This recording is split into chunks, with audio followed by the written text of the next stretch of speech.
Découvrant à présent la presse à travers les lignes, même soumis au secret, les cardinaux peuvent dire beaucoup de choses, mais ils confient rarement pour ceux qu'ils vont voter. Le Monde.fr révèle qu'un observateur bien introduit auprès des prélats qui s'apprête à entrer en conclave ce mardi 12 mars pour élire un successeur à Benoît XVI ne cache pas sa perplexité face à la multiplication des pronostics et des combinaisons parues ces derniers jours dans la presse italienne sur l'identité de l'élu. Les cardinaux qui ont déjà participé à cette élection unique en son genre parle d'accalmie, de dynamique, de cheminement pour expliquer comment à un moment donné l'un des leurs, sans véritable campagne ni programme écrit, parvient à agréer le 2/3 de suffrage.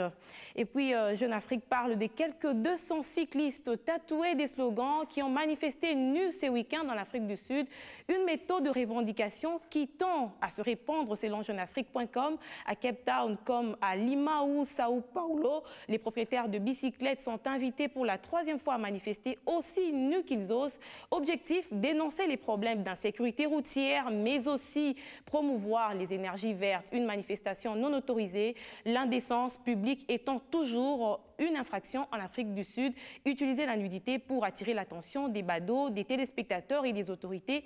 C'est aussi la tactique des Femmes, ces militantes au sein nues qui dénoncent à poil les machismes de tout poil. Ces Amazones de temps modernes ont ainsi tenté en février de perturber le vote du macho Silvio Berlusconi.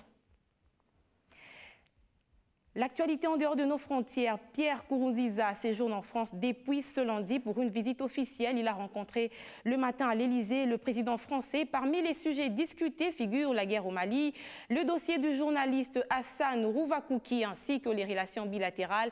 Pierre Nkurunziza espère ainsi convaincre son homologue français sur la nécessité d'augmenter l'aide de la France au Burundi. Sachez que cette visite coïncide avec l'ouverture ce lundi au Burundi du premier dialogue politique entre le pouvoir et l'opposition depuis la signature de l'accord de paix d'Arusha en 2000.